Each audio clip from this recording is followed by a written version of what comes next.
We'll be talking about the Egyptian society, which has faced an overwhelming change in the past 2 years. This change has severely affected major life aspects, whether economically, socially, and politically as well, or in the attitudes and the behaviors of the Egyptians.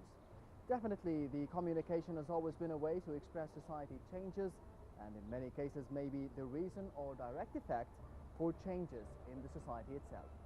And today we're having Mrs. Lola Zaklama, the former president of the International Public Relations Association and the president and managing director of a major research and public relations company. Hello, Mrs. Lola. Hello. Hello. I guess the first question and the main question will be about the public relations, since you're an expert in this field. How would you see this concept today in Egypt? Let me first start off by backtracking just in one sentence. What is the real definition of public relations? So many definitions are out there, and all of them are mostly not the real definition of public relations. I do apologize for those of our listeners and our viewers who do know the real definition. The actual definition is building trust. Building trust through communication. Through communication with all stakeholders. And by that I mean that communication is the backbone for success or failure of any entity. Be it a country, be it a corporation, be it a small business, a doctor, a lawyer, it has to be built on trust. Yes. And what I am seeing is, how is trust built? Trust is built through reputation management. How do you manage your reputation? How do you get to the point of trust? By being three things: trust, truth, and transparency. The three T's. The three T's. The three T's are trust, transparency, and truth. We cannot lie in communication. Once you lie, you're finished. And all this comes to the focal point, which is reputation management. Yes. Reputation is defined that it's like glass. Once broken, it cannot be mended. You can make a wrong business decision and you're okay. You can recuperate. Once you lose your reputation, you're done. So I would like to focus on that aspect of how communication is helping building trust in a country or in whatever entity, in whatever stakeholders. Yes. So as you said, can we apply this concept of public relations on the country, on the presidency maybe of Egypt now, that people are lacking trust and are not finding the truth in what the president is saying nowadays, or not?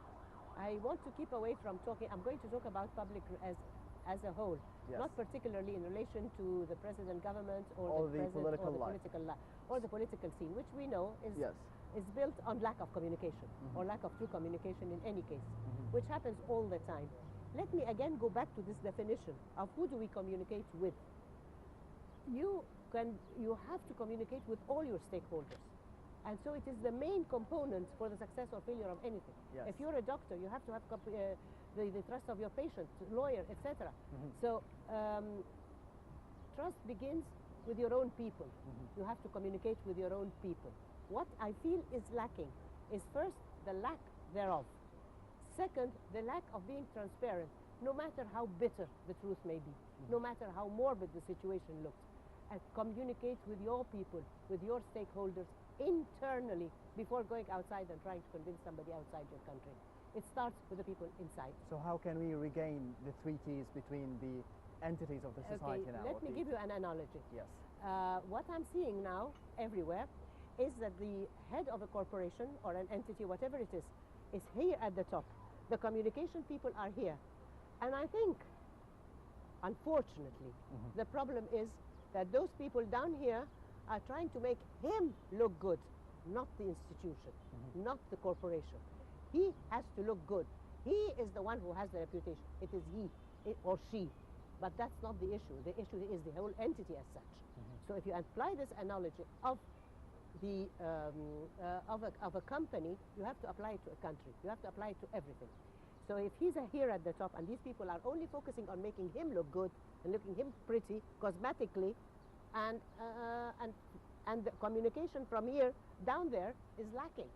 If the people in the middle of this ladder are not there, are not even aware of what his policies are, what his long-term policy is, what his long-term strategy is for the corporation, how can they trust him? And it always starts from the inside. So let me come back to where it is. Yes.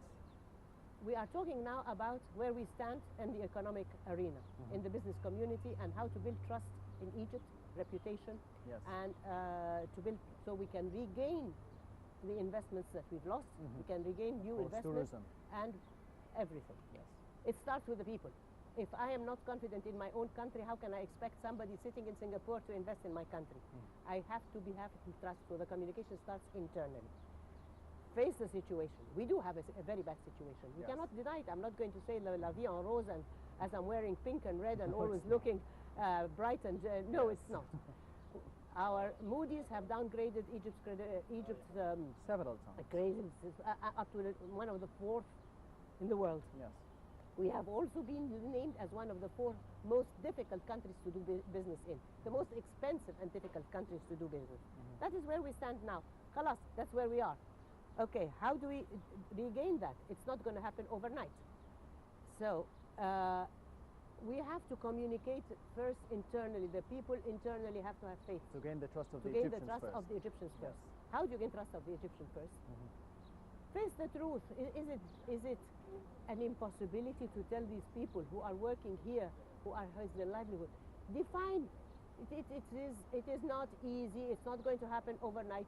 But as a start, you have to have a serious plan, a recovery plan, an Yes, sure. economic recovery plan.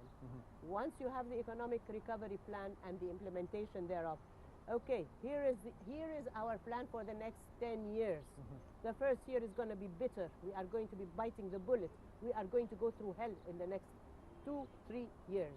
But we have the economic infrastructure. We have the tools. We have the tools. The communication tools are out there. Yes. I'm not going to invent the wheel. And especially now with social media, it is social media. I'll jump a little bit into social media because social media is a two-edged sword. You have a problem here in somewhere, and it's broadcast on the spot. You Yes. don't have the time to think about a response.